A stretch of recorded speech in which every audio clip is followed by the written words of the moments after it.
கன்னியா ராசி மற்றும் கன்னியா லக்னத்திற்கு இறுதி கட்டத்தை நோக்கி கொண்டு போகக்கூடிய ராகு கேதுவோடைய பெயர்ச்சி மற்றும் அடுத்த கட்டத்தில் இருக்கக்கூடிய சனீஸ்வர பகவானுடைய பெயர்ச்சி 2025 கன்னியா ராசி மற்றும் கன்னியா லக்னத்திற்கு என்ன மாதிரியான பலன்களை கொடுக்க போகுது? 2025 கேட்டாவே பயமா இருக்குங்க. சனீஸ்வர பகவான் பேரை கேட்டாலே பயப்படாத ஆளே இல்லை.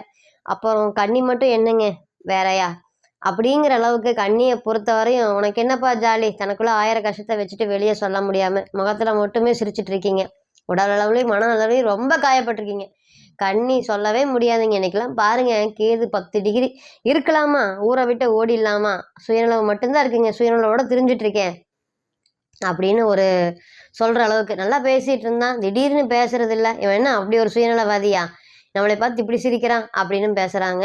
இந்த பக்கம் போனால் இப்படியும் பேசுறாங்க. அந்த மாதிரி மற்றவங்க கூட பேசுறது கூட கேட்க முடியாத ஒரு சூழ்நிலையில இருக்கீங்க. ஆனால் என்ன வெளியே பேசிட்டு இருக்காங்க, இவனுக்கு என்ன திமிரு, இவன் வந்து பார்த்தீங்கன்னா பணம் சம்பாதிச்சிட்டான், வேணுங்கிறதெல்லாம் வாங்கிட்டான் அப்படிங்கிற மாதிரி வாய் சாமர்த்தியத்தில் யதார்த்தத்தில் பேசக்கூடிய வார்த்தைகளே நிறைய விஷயங்கள் தப்பாகி போய் உங்களுக்கு ஆப்போசிட்டாக செயல்பட்டுட்டு வருது. ஆனால் இன்ன வரையும் சரிங்க, யாருக்கிட்டையுமே மனதார ஒரு தப்பு பண்ண நினைச்சிருக்க மாட்டேங்க. 1000 பேர் தப்பான நபர்கள் மத்தியில கண்ணியை போய் உட்கார வச்சாலுமே அந்த எல்லாரோடைய சொல்றதையும் கேட்டுட்டு அவங்களுக்கு என்ன சரியோ அதான் செயல்படுத்துவாங்க. கண்ணியை பொறுத்தவரை பஞ்சாயத்து ராசிங்க. எல்லாத்துக்குமே வந்து சமமாக இது நீ கரெக்டு, இது நீ தப்பு, நீ இப்படி இருக்கணும், இந்த இடத்துல தப்பு பண்ணிட்டேன், அவன் வாழ்க்கையை அவன் வாழட்டும் அப்படிங்கிற மாதிரி நிறைய பஞ்சாயத்து பண்ணுவாங்க. ஆனால் இவங்களுக்கு ஒன்றுனா மட்டுமே எல்லாரும் ஓடி போயிடுவாங்க. ஒரு 10 மணியாக இருக்கட்டும், 11 மணியாக இருக்கட்டும், போய் நின்று ஒரு விஷயத்த முடிப்பாங்க. ஆனால் இவங்களுக்கு ஒரு விஷயம் தேவைன்னா எல்லாரும் இவங்களை விட்டு ஓடிடுவாங்க, கழட்டி விட்டு போயிடுவாங்க. அதுதான் முக்கியம். நிறைய மன வலி வேதனையை இவங்களுக்கு அள்ளி கொடுத்துருக்கு. இன்னைக்கெல்லாம் பாருங்க, இவங்க சொன்னாங்க கேட்கல, அவங்க சொன்னாங்க கேட்கல அப்படிங்கிற மாதிரி நிறைய விஷயங்கள் கெடுதல் நினைஞ்சிருக்குங்க. அதாவது யாருக்குமே கெடுதல் நினைக்காத எக்ஸாம்பிள் பர்சனுக்கே கடவுள் நினைச்சிருக்கு. கடவுள் இருக்காரா, கடவுள் இல்லையா, எங்களுக்கெல்லாம் அவ்வளோ கஷ்டங்கள், மன வலிகள், மன வேதனைகள், கூட பிறந்தவங்களுக்காக தண்டனை அனுபவிக்கிற அவன் வாழ்க்கையை அவன் வாழவே இல்லை. இன்னைக்கு வந்து எப்படி யார் என்ன பேசினாலும் எட்டி பிடிக்காத உயரத்துல தான் நீங்க இருக்கீங்க. இருந்தாலுமே கஷ்டத்துக்கு மருந்து கொடுக்கக்கூடிய ஒரு சூழ்நிலையில லக்னாதிபதி இருக்காரா அப்படின்னு கேட்டிங்கன்னா இல்லை. நிறைய விஷயங்கள் வந்து பார்த்தீங்கன்னா வாழ்க்கையே மாறிடுச்சுங்க. என்ன சொல்றதுனே தெரியலைங்க. அந்த அளவுக்கு வந்து ஒரு மன வலி வேதனை, வாய் சாமர்த்தியம், பேச்செல்லாம் போயிடுச்சுங்க. இப்போ பேசுறதே இல்லைங்க, யாருக்கிட்டையுமே பேசுறது இல்லைங்க அப்படின்னு அடிபட்டு அவமானம். நமக்குன்னு ஒரு நாள் வரும்னு நீங்க எதிர்பார்த்துட்டு இருந்த நாள் இன்னைக்கு ராசிக்கு 7ல் சனீஸ்வர பகவான் போறாரு. இனி வந்து என்னன்னு கேட்டிங்கன்னா, ரெஞ்சில் 2 கடப்பாரை வச்சு அடித்தா எப்படி இருக்கும், அந்த மாதிரி ஒரு மன வலியோடைய வேதனையோட இந்த பெயர்ச்சியை நீங்கள் பார்த்துட்டு இருக்கீங்களான்னு கேட்டிங்கன்னா கண்டிப்பாக நிச்சயமாக இருக்குது. அந்த அளவுக்கு ஒரு பயங்க. 2 சிங்கத்து நடுவில் உட்கார வச்சா எப்படிங்க, இந்த பக்கம் ராகு இந்த பக்கம் கேது, நடுவில் உங்களோட ராசிநாதன் எங்கே போனார், 3ஆம் இடமான தைரிய ஸ்தானத்துக்கு போயிருக்க. தைரியம் மட்டும்தான் இருக்குது. அந்த தைரியத்தை வச்சு என்னால் ஒன்றுமே பண்ண முடியலைங்க. சில சமயம் அதனாலேயே என்னுடைய தைரியத்தினாலேயே நான் நிறைய விஷயங்கள் இழந்துட்டேன் அப்படின்னு சொன்னாலுமே வந்து நடந்திருக்கா அப்படின்னு கேட்டிங்கன்னா கண்டிப்பாக நடந்திருக்கு. எதுவுமே வாழ்க்கையில் நான் நல்லா அழகுபடுத்திக்குவேன், அந்த அழகுபடுத்துறதை விட்டுட்டு நல்லா ட்ரெஸ் பண்ணுவோம், அந்த ட்ரெஸ் பண்ணுறதவே விட்டுட்டேன். நல்ல பேச்சு சாமர்த்தியம், வெளியே போவோம், அது எல்லாத்தையும் விட்டுட்டேன். எப்போவுமே ஒரு மன உளைச்சல்லே வீட்டில் படுத்துட்டு இருக்கிற மாதிரி இருந்தது. எந்த வயதாக இருக்கட்டும், நம்ம 20 வயசாக இருக்கட்டும் நம்மளோட படிப்பு கெடும், 40 வயசாக இருக்கட்டும் நம்மளுடைய தொழில் கெடும், 50 வயசாக இருக்கட்டும் நம்மளுடைய மன உளைச்சல்கள் அதிகமாக இருக்கும். இந்த மாதிரி ஏதோ ஒன்று நினச்சி கவலைப்பட்டு இருக்கக்கூடிய ஒரு சூழ்நிலைகள் இருக்குது. புத்திசாலித்தனமான நீங்கள் தான் அடி நிறையா வாங்கியிருக்கீங்க. மற்றவங்க கூட வந்து பார்த்தீங்கன்னா அடி வாங்கல. ஆனால் இந்த ராசி வந்து கன்னியா ராசிக்கு மட்டுமே வாழ்க்கையில் பெரிய அடிகள் விழுந்திருக்கா அப்படின்னு கேட்டிங்கன்னா விழுந்திருக்கு. இதிலிருந்தெல்லாம் நாங்கள் வெளியே மீண்டு வந்துடுவோமா? அந்த கஷ்டத்தை வழி தெரியாமல் போகக்கூடிய மருந்தாக சனீஸ்வர பகவான் வருவாரா? வாழ்க்கையை மாற்றக்கூடிய உயரத்துக்கு எங்களை ஏற்றி கொண்டு போவாரா?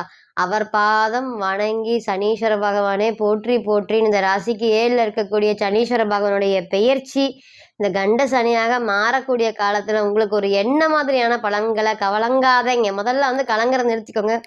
கன்னியா ராசியை பொறுத்தவரையும் சனீஸ்வர பகவான் ஒரு யோகாதிபதிங்க, 5ஆம் அதிபதினு சொல்லக்கூடிய ஒரு யோகாதிபதி. அப்போ நல்லதை மட்டுமே கொடுக்கக்கூடிய ஒரு தெய்வமாக சனீஸ்வர பகவான் நிச்சயமா இருக்காரு. அவர் பெயர்ச்சி அடைஞ்சு ராசிக்கு 7ஆம் இடத்துல போக்குறதுனால உங்களை எதுவுமே கீழே எல்லாம் தள்ளி விட்டுற மாட்டாரு. வாழ்க்கை தரத்தை கஷ்டப்பட்டு உயர்த்துவாரு. நீங்க சொல்றது 1% கூட நடந்தா கூட என்னோட வாழ்க்கையில நான் பெரிய அளவுக்கு உயர்ச்சிக்கு போவேன், கண்டிப்பா உங்களை வந்து பார்ப்பேங்க அப்படின்னு நீங்கள் சொல்கிறது எனக்கு கேட்குது. இன்றைக்குமே வந்து நான் இப்போ சொல்கிறது கூட உங்களுக்கு இதெல்லாம் நடக்குமா நடக்காதா, ஏதாவது நடந்ததை கரெக்டாக சொல்லிட்டீங்க. இனிமேல் நடக்க போகிறது கூட எனக்கு கொஞ்சம் பயமாக இருக்குது. இதிலேருந்து நான் மீண்டு வந்துருமாங்கிற ஹோப்பு கூட எங்ககிட்ட இல்லைங்க. அந்தளவுக்கு மன ரீதியாகவும் உடல் ரீதியாகவும் ரொம்பவே பாதிப்படைஞ்சிருக்கும் அப்படின்னு சொல்கிறவங்க எல்லாருக்குமே ஒன்றே ஒன்று மறந்துடாதீங்க. உங்கள் ராசியை பொறுத்தவரையும் சனீஸ்வர பகவான் ஒரு செல்லப்பிள்ளை. அப்போ கன்னியை பொறுத்தவரையும் புதனுடைய ராசி லக்னத்துக்கு வந்து சனீஸ்வர பகவான் மற்றவர்களால் செல்லப்பிள்ளை. அப்போ செல்லப்பிள்ளையை அவர் வந்து ஒன்றும் பெருசாக பண்ண மாட்டாரா அப்படின்னு கேட்டிங்கன்னா பண்ண மாட்டார். யார் ஒருத்தர் மற்றவங்கள வந்து கெடுதலை நினைக்கிறது, மற்றவங்கள பேசுறது, இளக்காரமாக பண்ணுறது, அடுத்தவங்களுக்கு வந்து நல்லதை நினைக்காம கெடுதல் நினைக்கிறது, அவங்களுக்கு மட்டும்தான் ஒரு பெரிய குட்டு வைப்பாரை தவிர மற்றவங்கள யாரையுமே எதுவுமே தொடுவாரான்னு கேட்டிங்கன்னா தொட மாட்டார். அப்படியே குட்டு வைத்தாலுமே அதே ஒரு இதெல்லாம் ஒரு கரெக்டு, இதெல்லாம் ஒரு தப்பு, நீ இந்த வழியில் நீ தப்பு பண்ணிட்ட, அதனால் உனக்கு இப்படி அப்படிங்கிற பாடத்தை ஏற்படுத்தி கொடுப்பாரு தவிர பெருசாக யார் வந்து தப்பு பண்ணுறாங்களோ அவங்களுக்கு மட்டும்தான் எழ முடியாத அளவுக்கு ஒரு அடியை கொடுப்பாரு. அப்போ எல்லாருமே இதை நினச்சி பயப்பட தேவையா அப்படின்னு கேட்டிங்கன்னா கண்டிப்பாக தேவையில்லை. சனீஸ்வர பகவானுடைய காலத்தில் ஜென்ம சனி, அஷ்டம சனி, விரைய சனியில் வீடு வாங்கினவங்க நிறையா பேர், கல்யாணம் பண்ணி வாழ்க்கையில் செட்டில் ஆனவங்க நிறையா பேர், நிறையா விஷயத்த அள்ளி வாழ்க்கையில் அவர் கொடுத்துருக்காரு. அப்போ கடவுளே வந்தாலுமே இனி வந்து நான் பயப்பட மாட்டேங்க, சனீஸ்வர பகவான் இருக்காரு அப்படிங்கிற தைரியத்தை உங்களுக்கு ஏற்படுத்தி கொடுப்பாரு. ராசியில் சனி பார்த்துட்டே இருக்கிறாரு. அப்போ இவன்லாம் நல்லவன், இவன்லாம் கெடுதல், இவன்லாம் வந்து பார்த்திங்கன்னா ஒரு அடுத்த கட்ட வளர்ச்சி உங்களுக்கு கொண்டு போகிறான், இவனை நீ நம்பு, இவனை நீ நம்பாத அப்படிங்கிற பற்றியில் நிறைய பலன்களை அள்ளி கொடுக்க போகிறாரா? கண்டிப்பாக நிச்சயமாக கொடுக்க போகிறாரு. ஏன்னா சனீஸ்வர பகவானுடைய நீச வீடு இல்லை, 5ஆம் அதிபதி 7ஆம் இடத்துக்கு தான் போகிறார். அப்போ ராசியை பார்க்க போகிறாரு. இனி வரக்கூடிய காலத்தில் கேது பகவான் நகர போகிறாரு. அப்போ கோச்சார காலங்கள்லாம் கன்னியா ராசிக்கு ஒரு நல்ல ஒரு யோகத்தை கொடுக்க காத்திருக்கா அப்படின்னு கேட்டிங்கன்னா காத்துட்ருக்கு. அப்போ அவர் பாதம் வணங்கி ஓம் சனீஸ்வர பகவானே போற்றி போற்றின்னு நல்ல ஒரு 5 விதமான பலன்கள் எப்படி இருக்க போகுது, இந்த ராசிக்கு 7ல் சனீஸ்வர பகவான் பயணிக்கிறதுனால என்ன பலன்களை தரப்போகிறாரு, என்ன பலன்களை தரக்கு கையில் வச்சுருக்காரு, முதல் தர யோகம் அப்படிங்கிறது கவலைப்படாதீங்க. இல்லை நிறையா பேர் இருந்தாலும் ஹீரோ நான் இருக்கிறேன் அப்படின்னு உங்களை காப்பாற்றுவார். ராசியை டைரக்டாக தன்னுடைய 7ஆம் பார்வையாக ராசியை பார்க்குறாரு. அப்போ வாழ்க்கை தரத்தை உயர்த்துவார். சோம்பேறித்தனத்தை மாதிரி இருந்தீங்கன்னா அதிலிருந்தால் மீண்டு வெளிவிட்டு சுறுசுறுப்பாக செயல்படுத்த போகிறாரு. 1000 கேள்விகள் மனசில் இருந்தாலுமே அந்த கேள்விக்குண்டான பதிலை அவரே ஏற்படுத்தி கொடுப்பாரு. 3வது வந்து பார்த்திங்கன்னா மனதளவிலும் உடலளவிலும் இருக்கக்கூடிய போராட்டத்தை விளக்குவார். வேலை வேலை வேலைன்னு வேலை நோக்கி ஓடிக்கொண்டுட்டு இருக்கிறவன் எல்லாருமே இதையை பார்த்து பயப்பட தேவையே இல்லைங்க. 100% தேவையே இல்லை.